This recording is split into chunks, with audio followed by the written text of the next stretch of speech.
the shark, babe. It's such and it's short, pearly white. Just a jackknife has old Maggie, and it keeps it out of sight. You know when that shark bites. So welcome to Macklin's Take, everyone, with me, Andy Clark, and Matt Macklin, as always. Hope you're all well. Thanks for the feedback and the reviews that we've been getting in recent weeks. Pretty encouraging stuff, I have to say. Constructive stuff, and that's what we always asked for. I do read them, we do look at them, and from time to time people send in questions, and I just wanted to say that we will try and get to those at some point. We might do one just before Christmas, whether it's just me and Matt or one of our regulars as well, where we answer a few of the questions that you send in, the sensible ones, obviously. I think it could be a good idea. So back to today, and for the first time on Macklin's Take, we have a big-time boxing promoter on the show. We've had some promoters, so no disrespect to a good friend of ours like John Pegg or Al Siesta, who promote their own shows, but they would agree that they're not in the same kind of ballpark as the man who joins us today, who, along with his brother, runs one of the biggest promotional companies in the world, has been for a number of decades now. Certainly the biggest on continental Europe for quite some time. He's a very popular character, Kalle Sauerland. Kalle, thank you very much for giving us your time. What an introduction. You'll put Buffer out of a job soon, Andy. Very impressive. No, great to be here with my old friend Matthew, and great to see you, and looking forward to some interesting debates. So what I've always wondered about the promotional game is what you need, what kind of minerals you need to be a promoter, because it seems to me that you need a blend of different things, because you look at the kind of people who do it, yourself and Eddie, people might think you're fairly similar. Frank Warren, Barry Hearn, Bob Arum, Don King down the years in America, Al Heyman. These are some very diverse kinds of personalities, but they must have quite a lot of things in common, because to survive and to thrive, there must be some things you need. I think you hit the nail on the head in the question. I think the first thing you need, the first mineral, as you put it, you need is survival. The survival skills, I guess, because it's not about standing there and doing a press conference or doing a weigh-in or even putting together a fight. It's actually surviving. It's surviving the problems. It's surviving day to day, trying to work out the best move and getting. It's a competitive business. Like it's a very competitive sport. It's a very competitive business outside the ring. And Matthew will have his take on his dealings with different promoters and managers and over the years. Ultimately they're all. If you want to look at one mineral that everyone has, they're survivors. I mean, if you look at Don and Bob especially, who's still going full steam. I mean, I don't know how old he is now. I think he's 85, 86, and he's, for me, one hell of a character. They're both characters, and I've had the pleasure of working with both. I've got to say, Don, of course, he has a certain reputation that precedes him, but I've worked many years, and I think growing up as a promoter, I've been in the promotional game now 20 odd years. I did many years with Don King, doing Valuev all over the place. We did a couple of other fighters together, and he was a tough guy to get the deal done with. But once you got the deal done with Don and you went on a promotional bandwagon with him, it was an incredible learning experience, because no one could replicate that. If I did the things that Don King did, he goes into restaurants, has his own paparazzi with him, just to create a fuss. He was the ultimate promoter in that sense. So that, I think if you look at like Eddie today's very witty guys, and he's this no context Hearn now flying about, and Ed's great fun. He's great fun. We've had a few nights out together as well over the years, and he's a great character in and out of the ring, and I think he's great for the sport. Frank has his style. Putting together very good fights over the years. Frank's was or is one of the best matchmakers, I think, in the business. He knows that right time. I'm just thinking about that Jeff Lacey Calzaghe fight sticks out for me as a fight where he knew he knows the right time to put them together, Frank. He's very good at that. Barry's also... Costa Sue was a good one of his, wasn't it? Costa Sue, yeah, that's a great example. That's a great example. And there's, be countless ones of those. But ultimately, I've got to say, all these promoters have got they've got their own skill sets, so they're all unique. You couldn't compare. Bob Arum and Don King are, without any question, shadow of a doubt, the biggest promoters the sport's ever seen. So those are the ones that you sort of emulate to as a young promoter, or aspire to in a way. But could I recreate? Unfortunately, I ain't got hair, and Bob, I haven't got the Goodfellas accent, as you put it. He reminds me of they're big characters, and I just try to be myself, and I think Eddie does like I said before, he's a great funny guy, and I don't think he puts that really on. I think it's quite natural. So it's a very individual skill set of minerals, but all of us have to be survivors, and you just have to take it a day at a time. You just don't know what's next in boxing. You wake up and you think, am I allowed to swear? Yeah. How the fucking hell is that possible? Right? There was recent things, people talking yesterday about the franchise champions, and, I was being sprung questions yesterday. I was with you, Matthew, and it was sprung questions from media about, what do you think about the franchise champion? What do you think about Devin Haney being promoted to? And I'm like, whoa, slow down, man. I'm in the middle of a fight week. I've got my brains on fight week, and now you're asking me questions on things I've got no idea about. I've never even seen Devin Haney live, so I don't even know anything about it. But that's the fast-moving nature of the game at the moment with social media, where, overnight you wake up, you've got the timeline with the news from America, so it doesn't sleep. But you've constantly got that battle in this sport to survive. And, I'm sure you're going to go and ask me a few questions how this season has been in the first season of the World Boxing Super Series, and it has been always a question of how do you get to the next step. That's the game.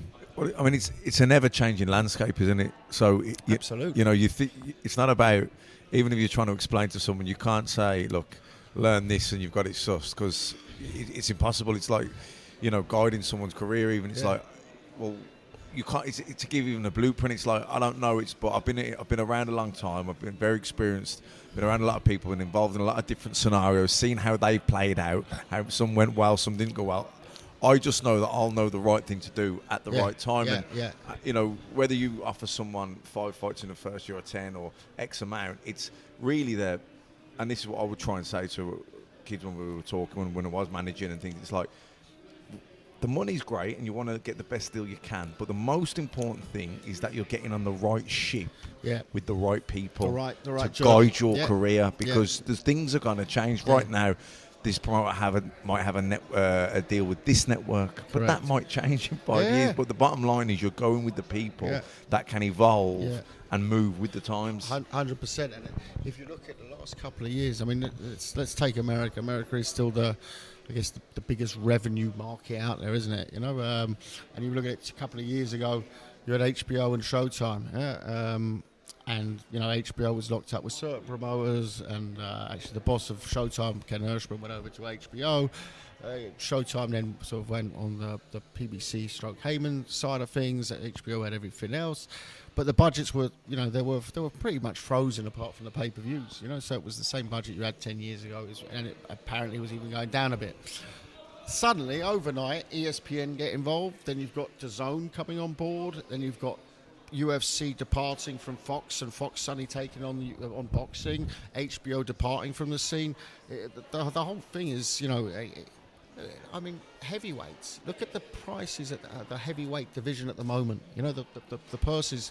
You couldn't have thought about that 2-3 years ago. It's just overnight. It's, is it a bubble? No, it's not. It's just it's an up and down. It's a sports business. A few years ago it was the welterweights. Now it's suddenly the heavyweights again. I do think the heavyweights are important for the sport, so it's great to see them back. But how predictable is that?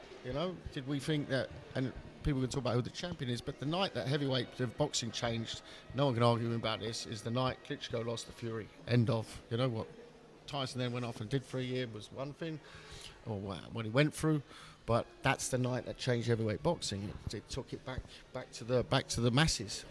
The Klitschko's killed the heavyweight boxing as good as they were. They were too good. They were too dominant. Too methodical. Too dominant, but also not entertaining, and it it lost its mojo. The heavyweight division did, and people just became disinterested. There was no real competition there. They were too dominant, but not in an exciting way, and it just died off. Yeah. But you're right. Since Fury broke that, and then the emergence of Joshua and the belts got split up, and the way it's gone on since then. Wilder as well. And then the streaming platforms coming in, PBC before that. The hedge fund.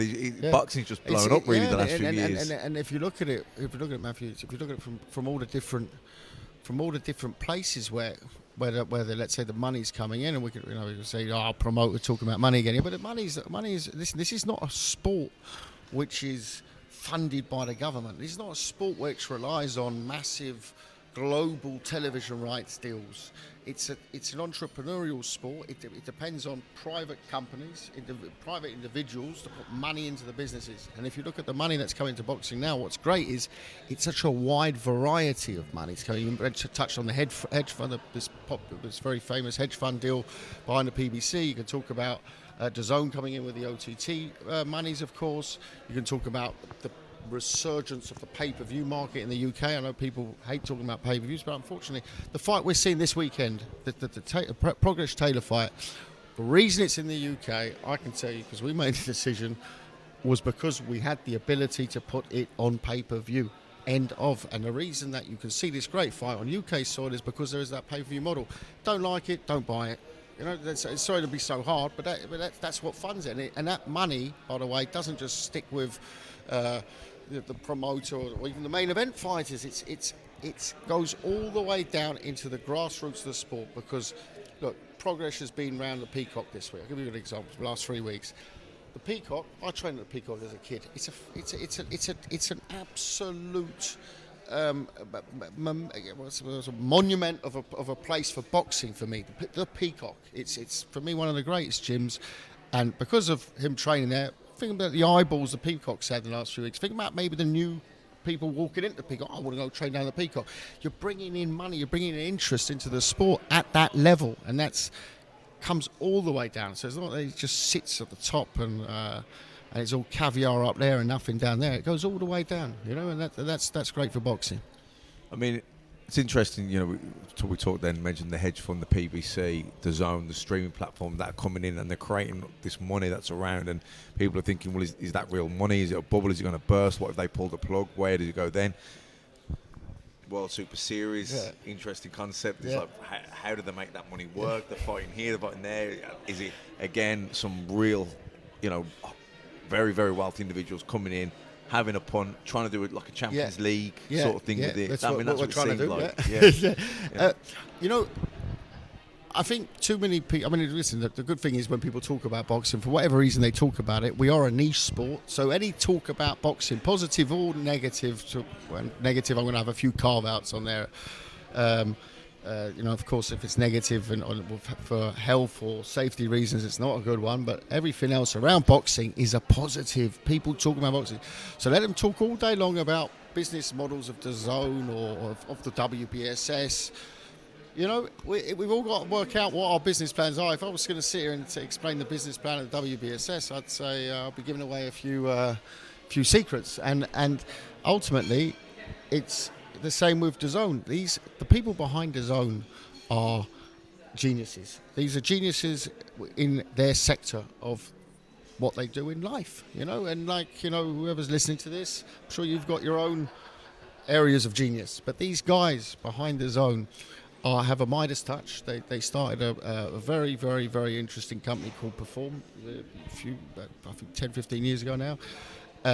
Did sensationally well, got bought out, was an amazing model, a complete stroke of genius, and they went on to DAZN. And I tell you something, I've always believed, don't back a concept, back the person behind it. And these people are, especially the management involved, they are second to none in this sector, and they'll know what they're doing. They'll definitely know more about what they're doing than us speculating about what they're doing. People working out, well, how can they make their money back? Forget that. That's their business. Let's just be happy. Be happy that the WBSS is the WBSS, bringing us, amazing, more unification fights than any other promoter on the planet in the last couple of years, all over the globe. Let's just enjoy it instead of saying, well, how are they making their money? Who gives a shit? You know, that's not your business. Your business is that you're watching boxing, you're enjoying it. So be happy instead of working out, wow, that can't work. You know, we'll see. Time will tell. You know, we're confident. I know exactly what you're saying, because there is a lot of discussion of that, people talking about businesses and business models and different organisations, and it's tempting to do that if you do what we do, because you wonder where rights are going, where fights are going, who's going to be covering what in the future, and then you just realise there's actually no real point worrying about that. Just turn up at ringside for the fights you're paid to and enjoy it, because it's a great job. And Andy, how many times have you said Facebook? What a simple idea. I wish I had that one. You know, Twitter. Right, and the Twitter came after Facebook. After we all realised, well, that's easy, isn't it? Like an address book, and I can just have my mates in there. A couple of years later, Twitter. I think we had a nice stake in Twitter. We wouldn't be complaining today. But that was even simpler idea. Put out a message on basically a mass SMS you're doing. You know, and then guess what? After Twitter came Instagram. Hey, you know, add a photo to it. You know, it's like I don't get the and there will be something else. And now else. when people tell me, like when we talk about podcasts, I can't work them out either. I think they're great to listen to. I haven't worked out the business model yet, but you know what? I love listening to them. So am I going to complain? No, because I like to listen to podcasts. Oh, you wouldn't approve of the business model for Macklin's take. We do this for nothing. Yeah, definitely. We're not entrepreneurs, that's for sure. Not in the podcast business anyway. But you know what I'm saying? Well, you know, absolutely, absolutely. You know, at the end of the day, if you're sitting there as a consumer, whether it's a fucking burger or whether it's a fight that I'm consuming, whether I'm buying it on pay-per-view, when we're getting it via a subscription, who cares? You're having the luck to see two guys. You know, we've seen some tragic things in the ring in recent times. God bless Patrick Day. Really, you know, I've been there with fighters. You know, I'm just thinking Eddie Gutnish after the George Groves fight with his family, weeks in the hospital, in a coma. You know, he's the worst. It can be the worst sport, and it can be the most beautiful sport.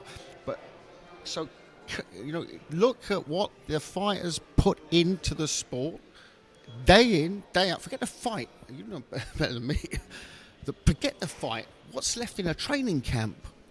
Time and time again, and for them to be able to put their attributes into a ring on a stage like the WBSS, you know, Usyk, you know, would he be where he is today without the tournament? No. So we're delighted with what's going on, you know, and let's worry about the business side of things. Yeah, no, I totally agree with that, and couldn't echo it even loudly enough. It's whatever. You know, don't worry about the details. Just as a fan, you're getting the best fight and the best. Exactly. You know, whether that works for the guys at the top, pulling the strings, making the moves business-wise, that's their problem. That's their. And if they make millions, you know, God bless them. And if they lose it, well, they know they're big boys. Yeah, they know what they're getting into. So I mean, we're just getting the best fights. Also, as a promoter, going back to your first question, there's all different models as well on promoters. There's some promoters they simply work off a percentage. You know, they'll take their X% off the purse, or off a joint show, which is basically an open business model. They see how many tickets sold, or everything's open book. And there's other ones which to 90% of the time we've used in my time in boxing, where you say to a fighter, right, you fight for a world title. I'm going to take a round number now. Take $1 million. You get $1 million, right? I got to pay the other guy, challenger, $500,000. So 1.5 plus my costs, bomb. I've got $2 million on the event, right? That event has to bring in $2 million to break even, plus my running costs, or I lose money or I make money. That's my punt. That's how I see promotional business. So I might lose. Fighters can't accuse me, oh, well, you made $2 million, I only made $1 million. Well, you know what? I had the punt. You took the risk. I took the risk. And so that's a little bit the model we've always used. Now we've adapted. A lot of people are using this percentage system. I'm a fan of the old system, you know. Put your money where your mouth is as a promoter. The fighter's doing that in the ring. You put the money where the mouth is. Don't come to me afterwards and complain, that I got more than you. If that's the business case, because I'll show you enough business cases where I got less. You can't have your cake and eat it, exactly, can you? You know, if you want to be the fighter, some fighters, they might be risk takers, and they might be like, well, I can tell you've retired, Matthew. I can tell you've retired. This conversation should have been done when you were champ. You know, as a fighter, you want your cake and you want to eat it. You don't want to you don't want to take a risk. Of course not. But then you can't complain afterwards. Then if it Yeah. went better than expected and they made more, and you still stuck with your flat Yeah. fee, but you were guaranteed your flat fee. Yeah. The risk was on the the promoter. So it's But it is, it is Depends what you but want. it is a mentality thing. I remember we did Kester Froch 2. It was actually the first fight to bring back. It sound like a horrible promoter here. Bring back pay-per-view boxing to the UK. Was actually after the Harrison Hay and Hay Klitschko, which were both fights I also promoted. So I got rid of pay-per-view and I brought it back as well. Very sorry about that. But a little lesson which for someone listening to it wants to know a little bit about the boxing business. That was a classic case of purse versus percentage. I remember sat with Eddie. We looked at the fight once, and he couldn't come with pay-per-view. And I said, Eddie, look, it just don't make sense. We're making so much, paying Kester so much to fight in Scandinavia in stadiums.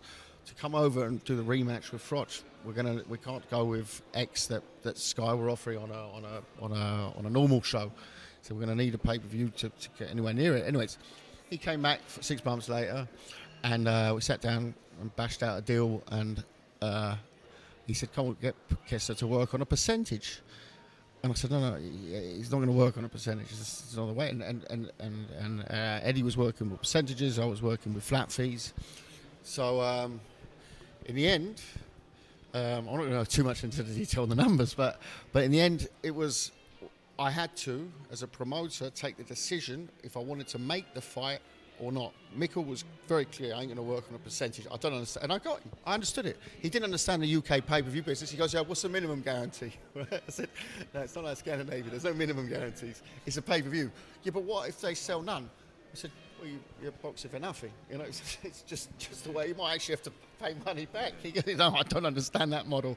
Anyway, we agreed on a fee, and it was my call to make the fight or not. I had to, because Eddie wasn't going to guarantee him the money, of course. It was my side. It wasn't Eddie's business too. It was he looked after Froch. They had a deal, whatever that deal was.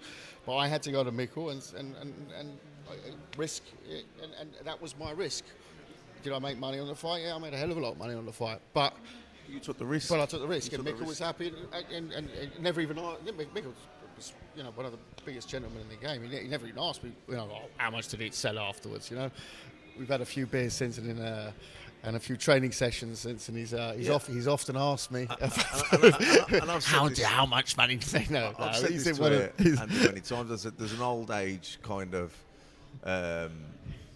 assumption, myth that it's stereotypes that the promoters, the big shark, and the boxers, the poor victim, just get shafted all the time, and it's not. That's certainly not always the case. It's like you say, you're getting guaranteed, you're happy with your guarantee, then you can't moan afterwards then when you heard that the show went really well and I made loads of money because I took the risk and I guaranteed that, and if that show had bombed, I'm pretty sure you weren't happy to take half your purse. Do you know what I mean? So it's... Matthew, think about the amount of excitement, Andy, you as well. I'm not going to mention names now, but think about the amount of new promoters we've seen over the years. There was a couple of brothers not so long ago, I think, involved with Hay as well. They disappeared after one show. So you got to think like, the amount of people I've said to me, it's big money, boxing sounds great. The amount of people who tried to come into boxing, have done a show and have run with their tail between their legs and screamed, how much do I have to pay to get out of this?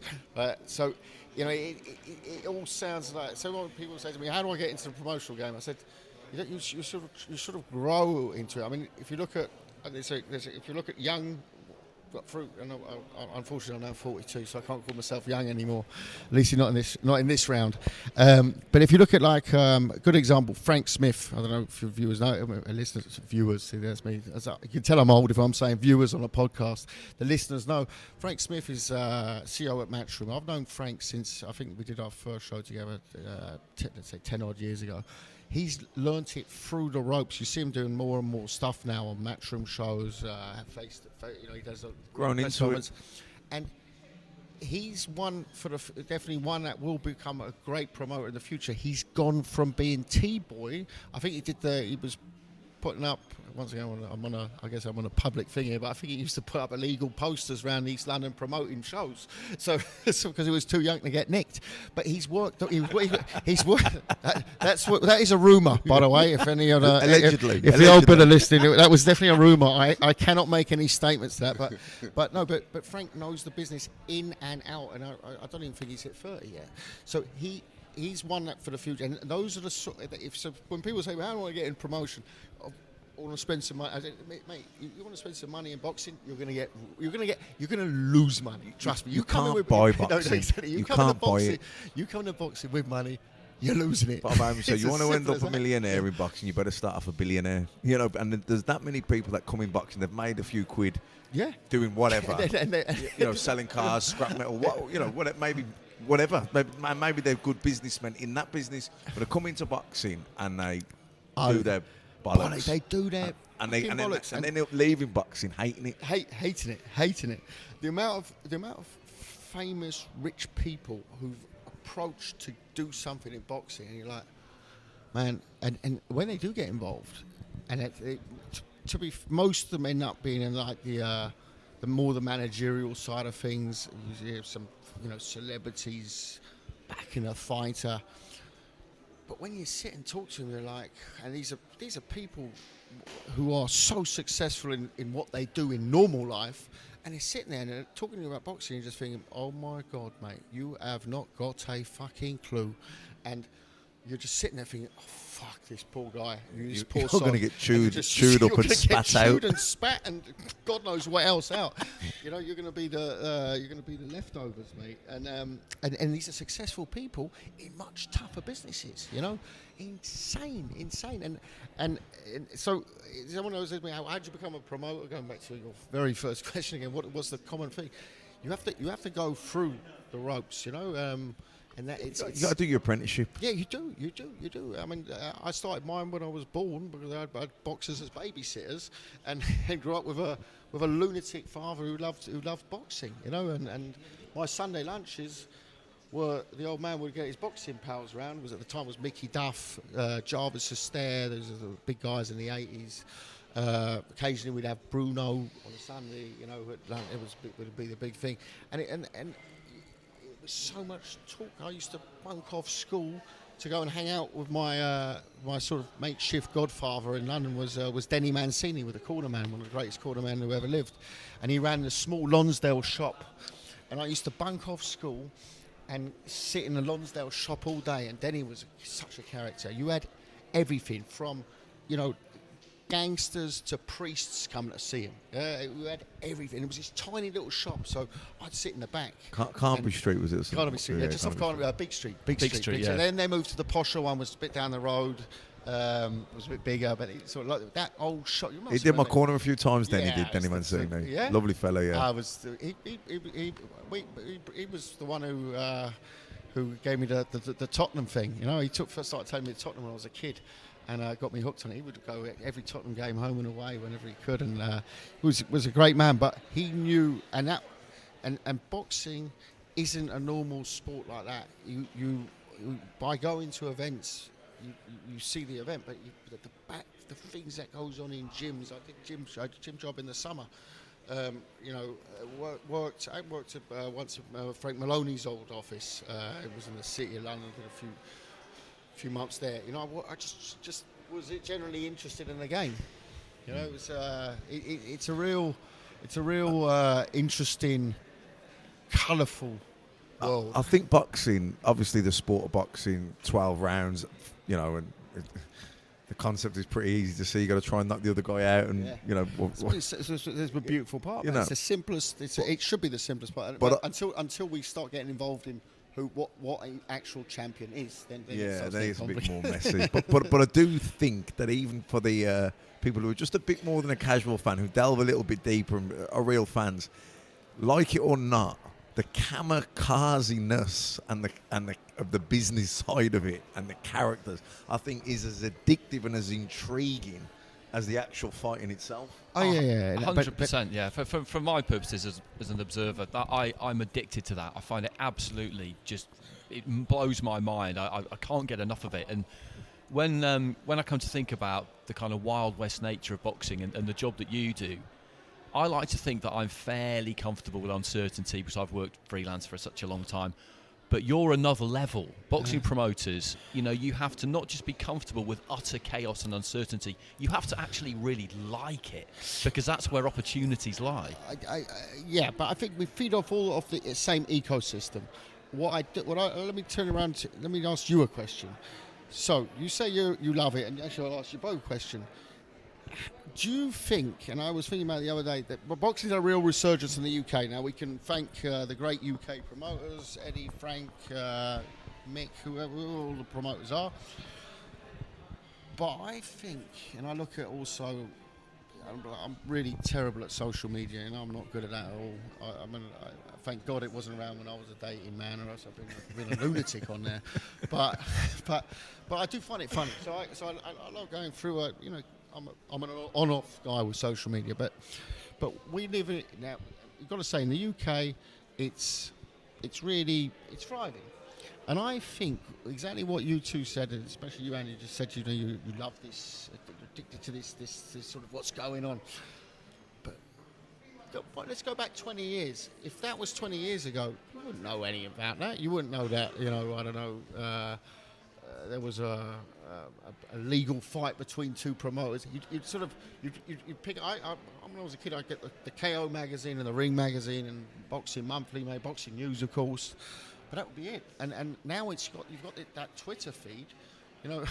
When recently I was served with a lawsuit, which was quite public. I got it at 4 a.m. I'm not going to tell you where I was, but I wasn't in the state to fucking answer it. I'll tell you that now. So I've just called up my lawyer. Oi, I said, am I being fucking sued? I said, why the fuck am I finding that off Twitter? Serious, I'm like, so then I deleted the app. I was like, fucking shit, cunt phone. Now I'm really swearing, sorry, but it was that way. It was one of them moments that I wasn't too happy. I mean, it got solved in 4 days, but still, it does. And I'll just answer the question myself, haven't I? No, but I know what you're asking me. I think I know what you're asking me. And what I find fascinating is, because I'm on the inside of it, I get to see things that are real and that are actually happening, and speak to people like you and others. If I was just viewing it through the kind of prism of social media, I would feel like I knew what was going on probably, but actually you don't really know what's going on. It's all just hearsay and rumour, which is probably quite frustrating for you. Most of the stuff I read on Twitter, I follow a few people who are reliable and well-informed, and I only really pay attention to things when I actually know that they're happening. I'm not bothered about he might be fighting him or her when here. I'm not interested until it actually gets done. Yeah. And that's how it used to be. Yeah. Okay, but you're in the scene. So but if you're a casual fan, right?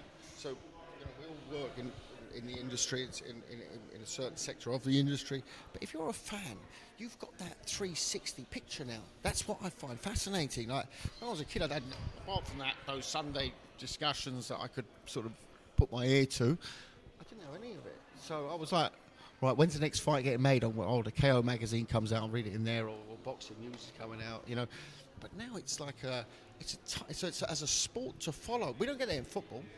Every man and his dog has got feel like they're privy to the deal that's happening. Exactly, you feel part of it. And I remember the first time I did an interview with Kugan Cassius on IFL. He came up to me.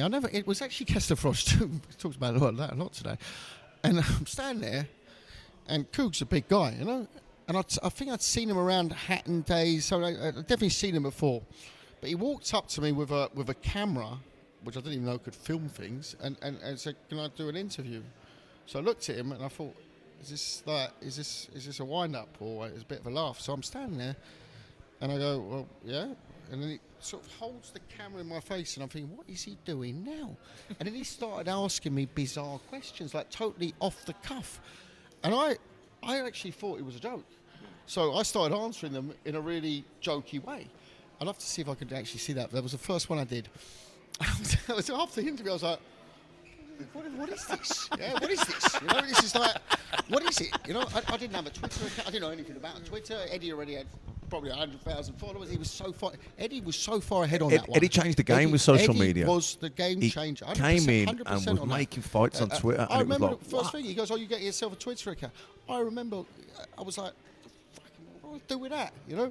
And but the likes of Bob Arum and Frank Warren Yeah, having heart attacks when he's no, just of doing course. I mean, putting deals on the Frank table on has his Twitter. account now, but it's very clear it's not Frank who's writing those messages, you know. And I think Bob does a bit of his own. There's a few crazy ones that must come from Bob, but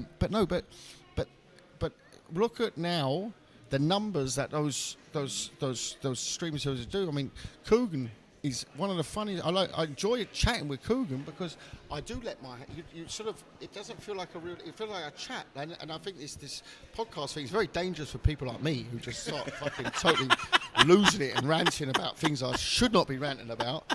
And just good that we do it during the day and not in the evening. Yeah. I never ever will do a podcast at night. We'll be banned by the police. Bring us all down with him.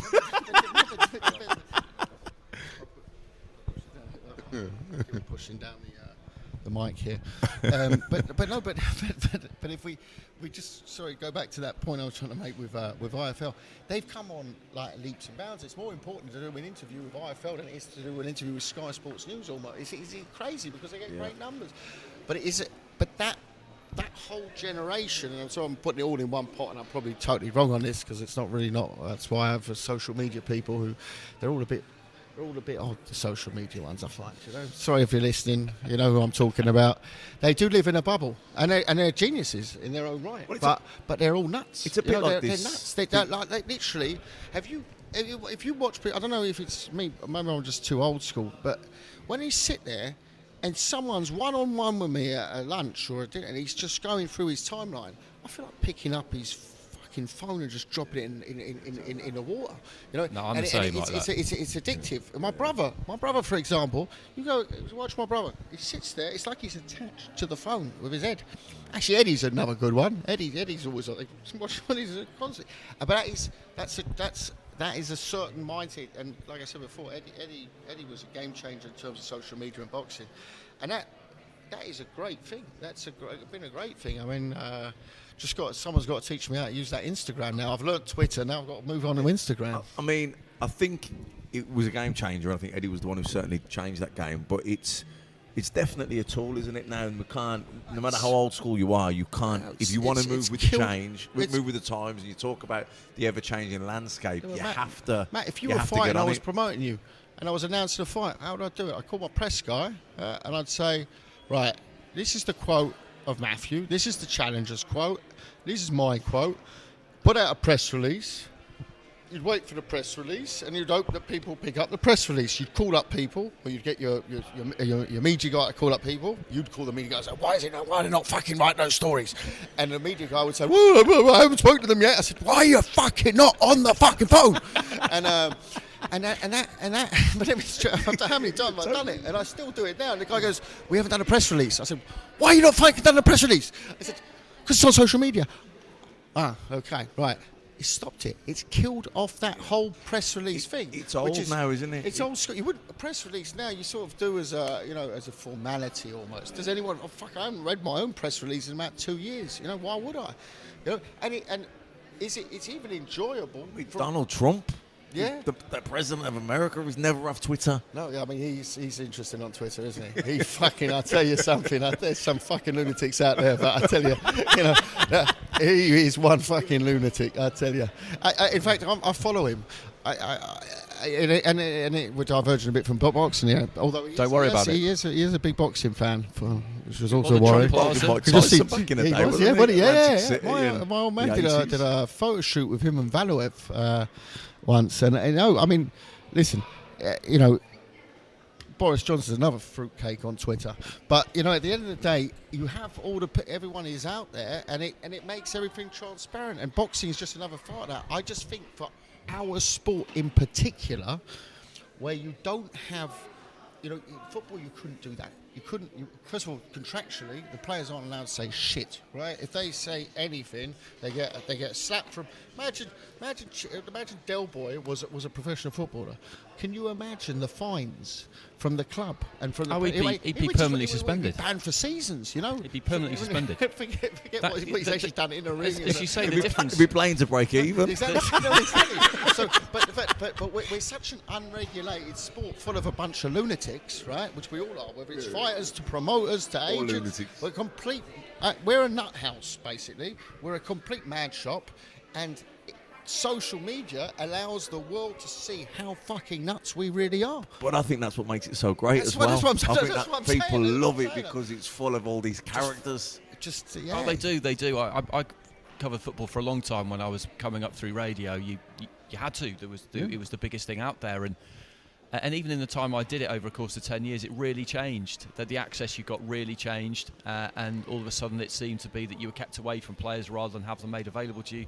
And then I was always trying to get my foot in the door with boxing, and it's just a different world, just a totally different world, and boxing is just so brilliantly indiscreet, and people will tell each other anything when they're not supposed to. And then on Twitter, it's just like you say, for some people it is just the worst possible thing, because they probably don't even realise it's a public forum, and they'll have massive arguments on it all the time. And other sports don't do that. They're too worried about what other people think, and boxing has never cared about that. The madness and the chaos is part of the appeal, isn't it?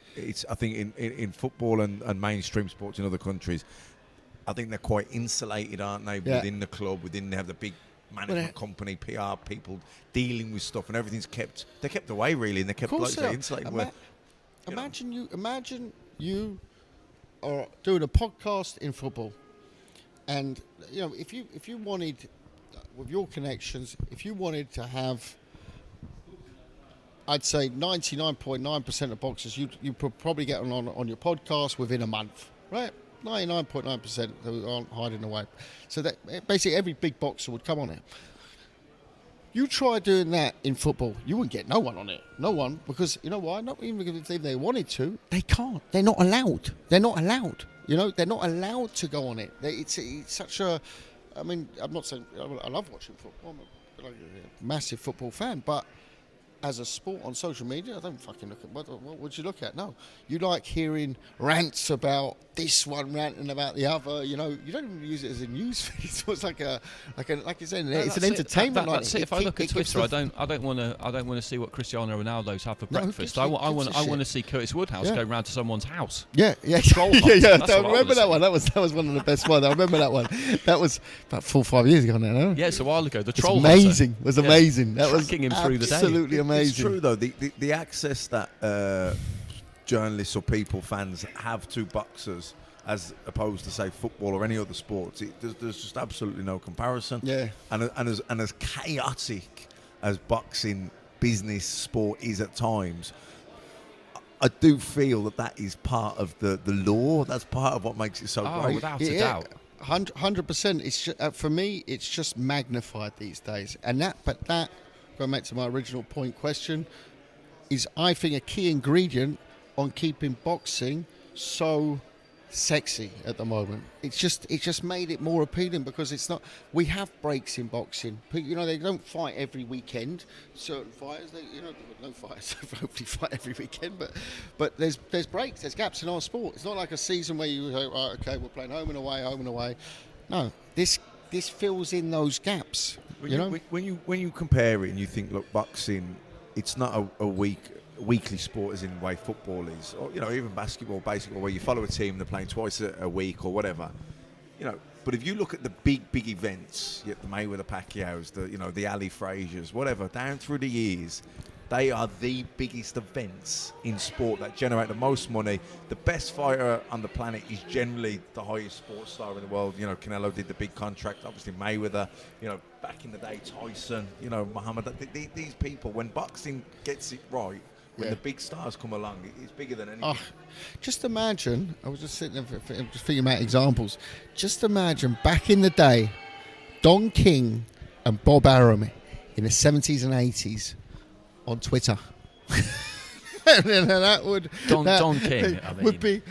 He hasn't. He's the only one from boxing that hasn't actually made any social media appearance at all. None. There's nothing, is there? No, I There's don't think there is. No, I don't think there is. There isn't. But imagine him now. Of course, he hasn't got the stable he used to have. But just imagine back in the day, you're screwing him. And, you know. But you know, everyone. I've watched a couple of documentaries. Obviously, I'm sure you've seen the same ones with talking about Don King, and they said, he was this, that, and the other. Yeah, there's a few things, Don. He was this, that, and the other, all negative, but he was the most charismatic, hard-working man you ever met in your life. Yeah.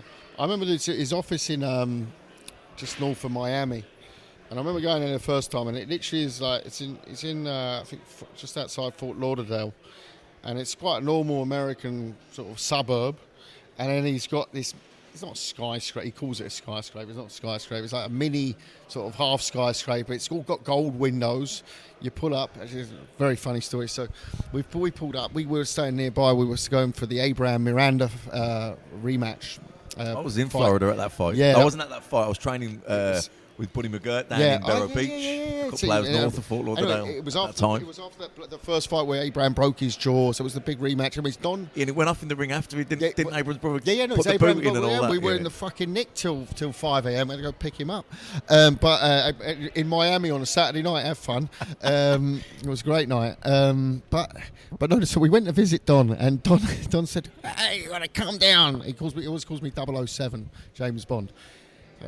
That's another story. So he goes, 007, you got to come down and see me. So I'm like, okay, all right, I'll come down. Okay, so I got a cab from the hotel, and then my dad came with. We went to the offices. Like I said, there's the sales room. He had a sales room in the office, and his business obviously wasn't at the height of its power, but it was still the same office.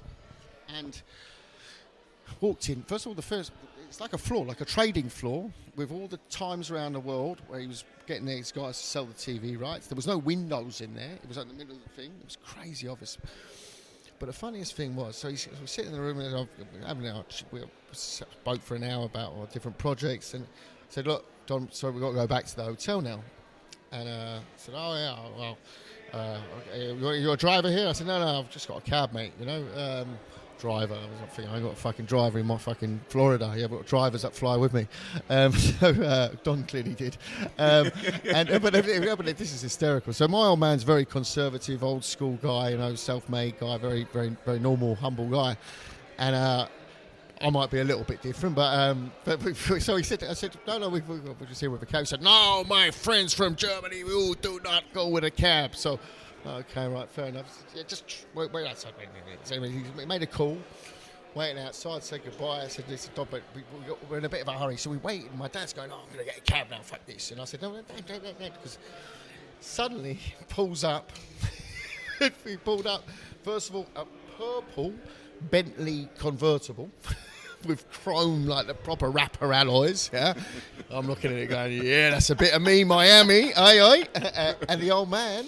He got an S-Class, like ridiculously pimped up S-Class, blacked out windows, gold alloys. But I said, "I'm not getting that." And they've just given us the keys to borrow the cars without them. So he was a very generous, funny guy. But my dad didn't find it too funny driving back to the hotel. But he parked the car in the underground garage, kept the keys, and gave back to me at the end of the week. I used the car in a little bit different ways, up and down South Beach all night long. It was good fun. Actually, Don left one of his cigars in the thing, so the car actually stank of cigars. But no, character, but one of the hardest working guy, non-stop with him, non-stop. I wrote a book on stories about him. Great character. Obviously has many critics. One thing I would always say is, don't always believe that all the smoke and hype around it. A lot of people are very angry with him, but at the same time, how many millionaires did he make out of guys who came from the ghetto? Now, people say, well, how much money did he steal from Tyson? I know the first thing you hear. Well, that's something that I wouldn't comment on here, because probably I'll get a legal letter tomorrow. But I would look at always what he's done in the whole sport and how many millionaires he's created. How much money he's made is something else. Like I said, you don't know what the deal with the fighter was. You know, you hear the stories, but what I've seen of him, what I've worked on, he's always been straight. I mean, fighters fight, and they're the ones getting in the ring and they're taking the punches. But the bottom line, the money that's being generated is, and of course, fighters have some have very good personalities and they have good backstories, and they're easy to promote. They're more promotable than other fighters. But ultimately, there's a reason why certain promoters have created massive events and created millionaire after the other. You know, other promoters, the same fighter could have gone with a different promoter and have earned nowhere near the amount of money because the money wasn't generated. Exactly. And you see that time and time again. And the career is so short. It's so short, you know. It's like living your life. It's like living your life back to front, you know. It's like living your life back to front because you know, if you work in a normal job, you aspire to get into the boss's office for the last 10 years of your career before you retire, earn the big money. And this one's exactly the other way around. So you earn the big money in the beginning of your life, and you got to make sure that lasts you for the rest of your life. Something I got told, or I heard, I can't remember whether I told it or heard it when I was young, and it made a lot of sense to me, and I still think of it now. And when you were talking then about what Don King made and what, you know, you take the gamble and we take the risk. So we might make twice what the fighter made, or we might lose, whatever. And the person said to me, don't worry about percentages, worry about what you're putting in the bank. Yeah. What you physically 50% can pay bills with. I always say that. Don't worry what's in the bank. Yeah. What can you actually use? 50% of something is better than 100% of nothing. Correct. And that's often in many things in life. Don't worry about other people's things. What is your bottom line? End of. And that's the first of all. But how many fighters change in a career?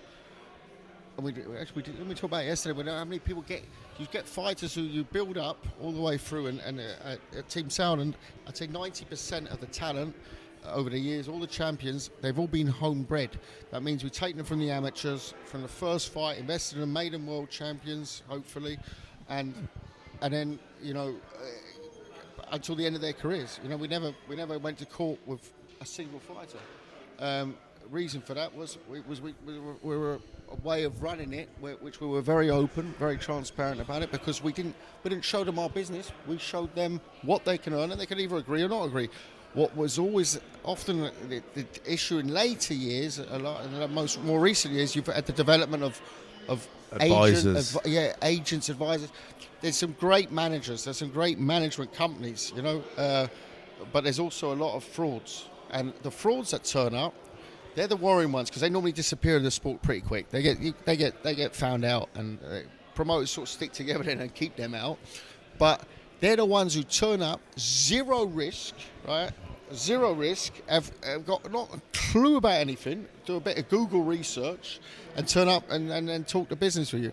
That's a disappointing part. And I feel sorry for fighters where these people get involved with them, because it's literally the blind leading the blind. The boxer is putting their trust in this guy who hasn't got a clue.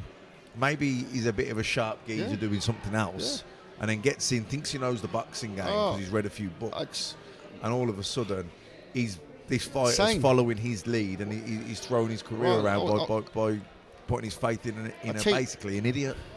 I tell you what, I'll name and shame Marco Hook. I'll give you an example. I've sticked away clear of examples, just thinking if I can get done for this, but I'm all right. I don't really give a shit. So Marco Hook, we grew him into a world champion from zero. He was a kickboxer. Udi Wegner, his trainer, formed him more or less.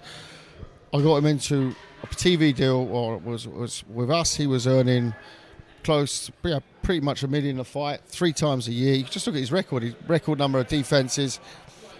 He always got a good home opponent.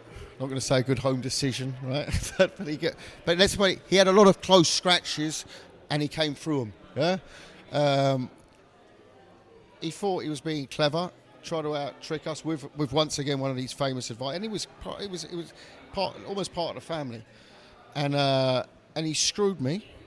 He proper fucked me, and he went off. So I would say you can fuck me, but you can only fuck me once, right? That's my motto. Everyone can get fucked. You can only fuck me once, and I'm allowed to swear on it. Double check. and then he went off. So I don't think he was earning $3 million odd a year, 3 fights, you know, guaranteed every year. Just look at it, go to BoxRec, look at his record. And then he realised, shit, this guy don't know shit about boxing. Right, he went off with. And next fight, he weren't fighting at home. He was fighting, I think, for about $400,000, so about 30% of his purse, in America, in New Jersey, a Polish Jersey, against Glavatsky. Got knocked the fuck out and has never made a penny since. Actually, I lie again, because I did re-emerge in his career, and I brought him into the World Boxing Super Series, and he got a payday out of that, but he got smashed up by Usyk. Karma, mate, you know, karma. And you know, it was for me, it was probably the biggest eye opener, because that was the part where I just didn't get it.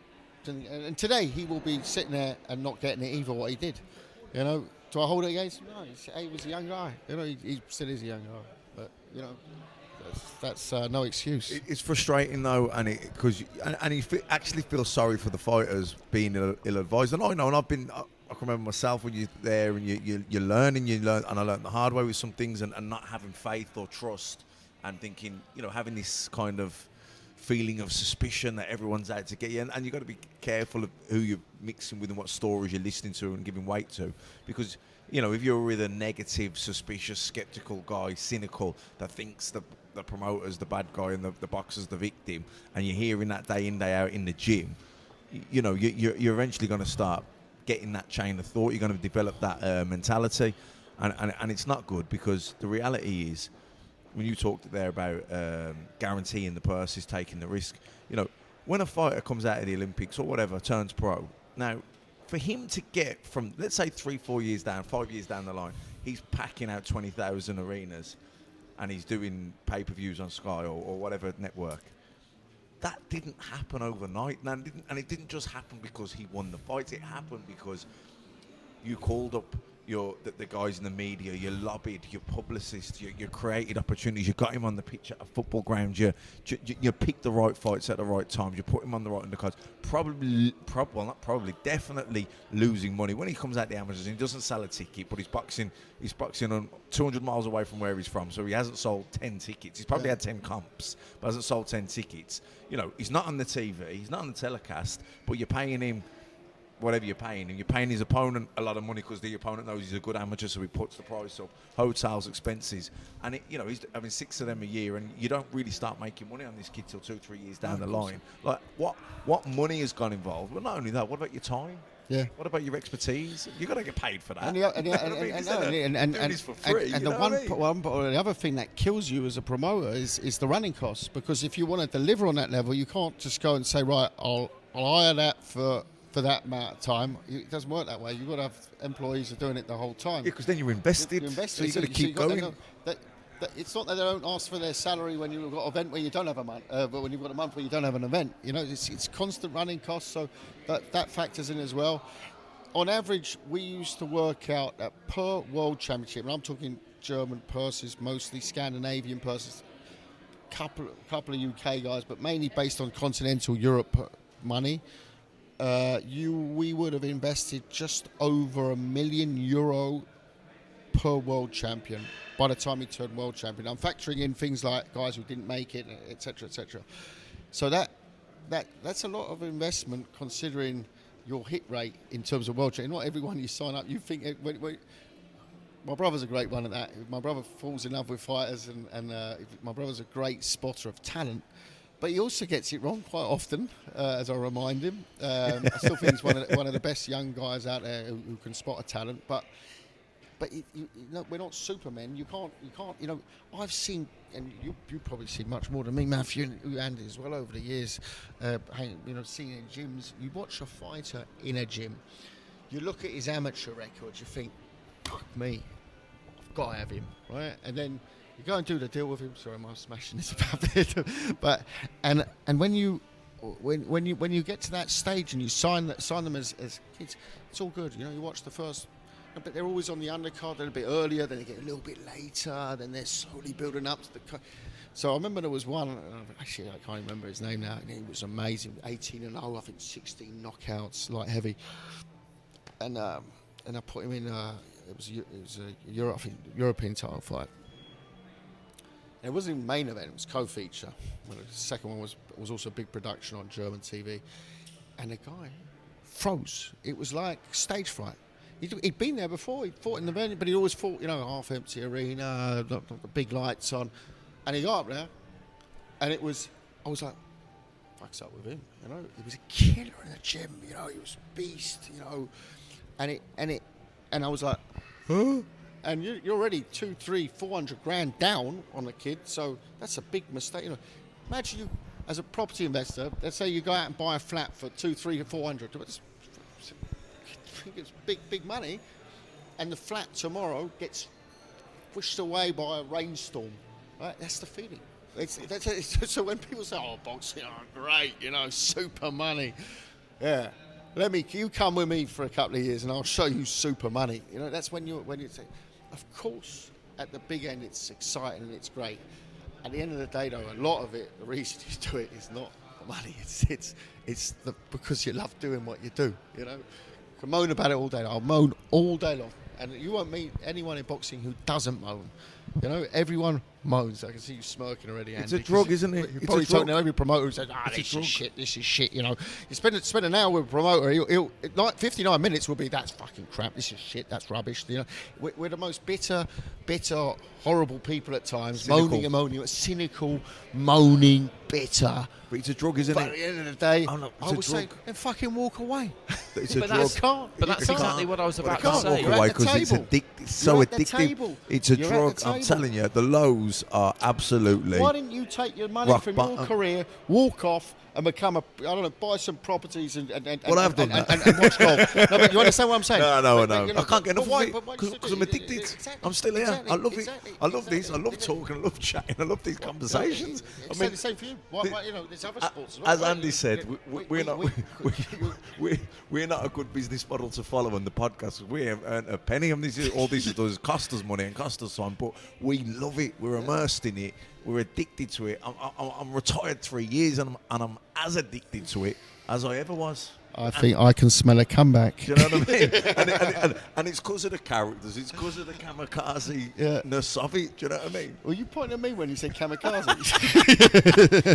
But I think we'll Takes we'll, on to know one. I think this is probably a pretty good place to leave it. But one thing I've noticed about promoters, and you just went through a litany of adjectives there to describe yourself and colleagues. Another thing that you all have in common is you all move on from things really, really quickly. So in one sentence you'll be moaning, the next sentence you'll be praising something and going on about how great it is. One day you'll be looking like you're about to walk into the sea because some dealer's gone south. 10 minutes later, you've forgotten it's done, it's over, it's finished. Yeah. And then you're on to the next thing. That's definitely another thing you all have in common. Yeah, we can't dwell. Keep moving forward, don't you? Move forward. You've got to keep moving forward. And when you really take one on the chin, and I've had a few over the years when you really take one on the chin as a promoter. I don't mean physically, not always. You have to have that sort of attitude, get up the next morning and go, go back to the survival.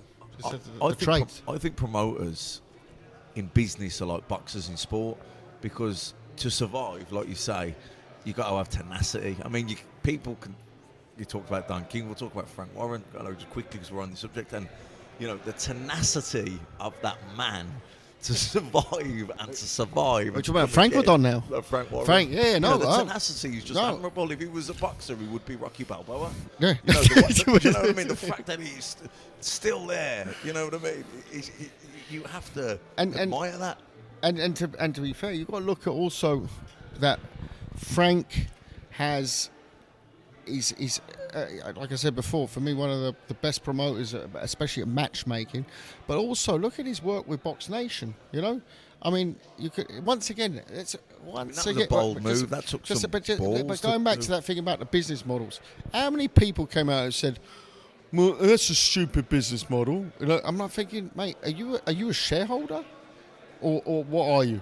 What? Seriously, what are you? Are you a shareholder in the company? So what's it got to do? If Frank wants to open his fucking network, let him open his network. And And you can pay I think I was the first subscriber. And you can It was- pay it was- £12 a month to see brilliant fights. It's the best value channel I've ever Why would I complain about that? Why would I talk about the Zone at the moment in any negative light as a boxing fan? Look at their schedule of events. The show's on. You're a boxing If you look fan. at their schedule of events, you'd think at the beginning of the year, What do they if I make? said to you, Matthew, Andy, these are, give me a list of fights you'd like to see in the next couple of years. I promise you would have put down 70% of those fights. 100%.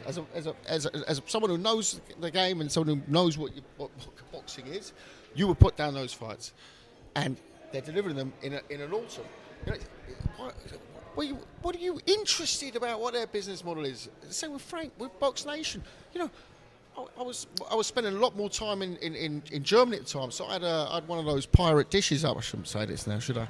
But I was paying for it. It's just like if I was paying the right person. Oh, really? I don't know who I was paying. It was, But you know if you what? gave me the number, mate. You know what, Kalle, I think it just I think that proves that the business side of boxing, people are as endeared with and as obsessed and as addicted to that as they are the actual fights.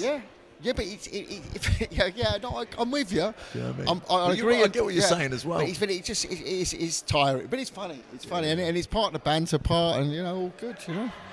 All good. Okay, we'll leave it there. But we'll It's definitely been do this- emotional. It has been emotional, but we'll definitely do this again because this has been great fun, and there are so many other things that we could talk about. So many Absolutely. other things. So, Kalle, thanks very much for your time. It's been tremendous. Yes, this will be reconvened, and thank everybody for listening.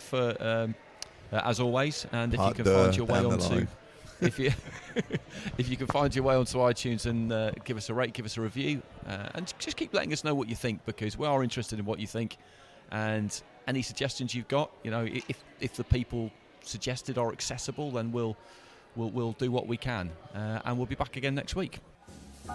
And someone sneaking round a corner. Could that someone be Mac the Knife?